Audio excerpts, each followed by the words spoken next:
Alright my broskies, Captain Arch here to bring you a Darktide build and guide for the ultimate Tank Ogryn. I give value to the community by giving you these guides where I take info that would have taken you hours upon hours to get and deliver it in a short and concise guide. So help your captain out, subscribe to the channel, give the video a thumbs up my bros. Now let's get into this guide. Build summary. There are too many people out there that are rocking the shield and have no clue what they're doing with it. I'm going to show you how to tank and be the only operative your team needs to clear endgame missions like a real G. This build makes you the glue that holds the team together through the nastiest of situations, making Damnation level 5 missions feel like level 3. You're bringing damage, defense, and crowd control to the table, so stick around for the playstyle guide as I'll be giving you all the tips you need to be the manliest Ogryn out there for the Emperor. Primary weapon. The modifiers you're looking for are crowd control, cleave damage, and penetration. If you can find one that also has damage, that would be simply a plus. But we want these stats to further enhance our stagger and cleave damage on large priority targets such as maulers, crushers, bulwarks, and reapers. For perks, you'll want damage to maniacs and flak armored enemies. Maniac's perk is so that we can quickly take out ragers who can chunk out your toughness bar if you're not careful, and also lay damage onto mutants. Flak armored will let us quickly take out all the dreg and scab type enemies. For blessings, I took brutal momentum since I'm always aiming for weak spots anyways, and confident strike so that we can chain stack toughness. We have points in the talent tree that further complement this blessing as well. Secondary weapon. Core modifiers will be blast damage, penetration, and blast radius, with ammo being an added bonus if you can score a good stat for it. These modifiers will let us clear hordes and also make work of carapace armor types too. For blessings, I took reassuringly accurate and glory hunter. The reason I took these blessings is because when I switch to this weapon, it's generally to take on enemies that are chewing us up from afar, so if you don't have a psyker in the group to throw down a shield, you'll have to find cover and take out the enemy safely from a distance. Curios. I took 2 Curios with max health and 1 with +1 to wound. I feel this is a great balance that will help you face all the craziness that this game has to offer. I didn't take plus to toughness because our toughness generating ability will be top tier on this build, and I wanted to have a larger health pool to deal with things such as corruption, flamers, and pox bursters. On perks, each Curio has ally revive speed and damage resistance to gunners. You absolutely need damage resistance to gunners, so don't skip out on this. With the remaining third perk, you can go with anything like plus health, or maybe you want to pick up resistance to damage from any other source, or go with what I have, which is resistance to corruption from grimoires. Talent tree. Furious will let us stack damage on our heavy attacks. This will promote the usage of heavy attacks over light. We pick up heavyweight for damage to large targets. Then smash 'em and best defense will be our toughness generators alongside our aura and confidence strike, which is the blessing on our shield. As long as you're attacking, you'll always be generating toughness. We then pick up the toughness node and our blitz, which will be bombs away. Bombs away will let us clear clusters of enemies very well, and having 2 grenades is a better utility option in my opinion over having just 1 with the frag bomb option. We pick up soften 'em up, which will increase damage done to enemies we attack. Then we pick up slam to add more stagger to our targets. We then pick up our ability Loyal Protector and the 2 augments for it, Valuable Distraction and Big Lungs. We were already increasing damage to targets that we attack by 15%, and now we use our Loyal Protector, we will further increase damage to targets affected by our ability by 25%.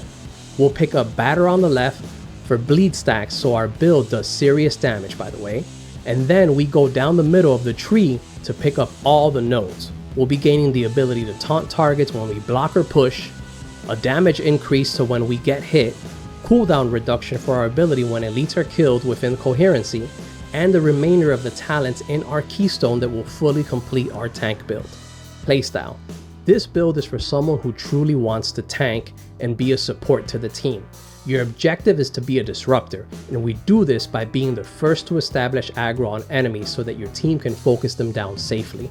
Everything that you damage will enable your team to do increased damage on those targets. So instead of killing things, it's best to damage everything in sight and focus on establishing crowd control instead. You'll utilize your Blitz and ability both defensive and offensively, and we're going to go over the details now. Maul and Shield. Almost all of your attacks should be heavy attacks in order to take advantage of the Furious talent point, which will let us do increased damage with our follow-up heavy attacks.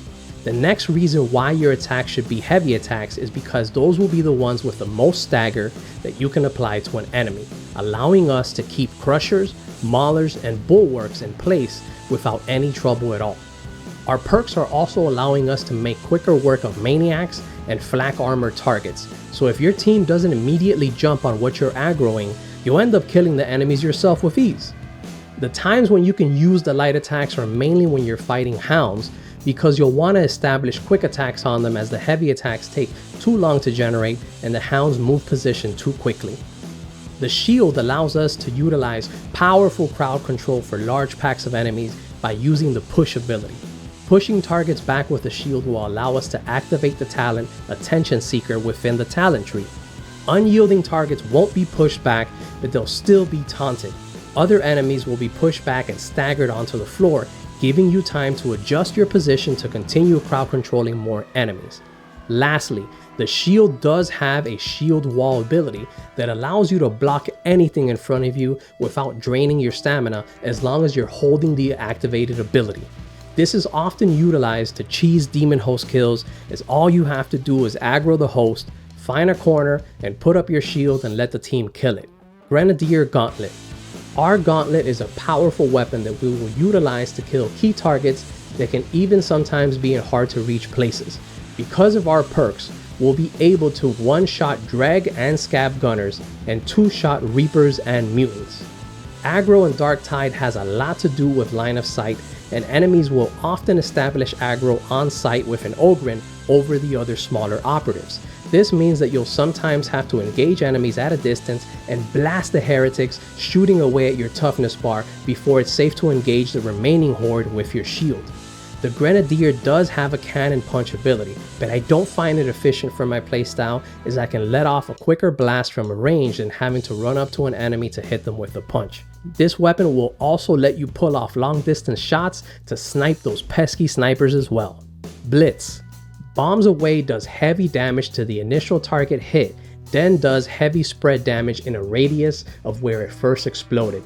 You should be using this to greatly reduce heavy groups of enemies coming your way, because specialists like flamers and trappers like to sneak in with weaker enemies and make them very hard to reach if you have to kill a mob of unarmored enemies first.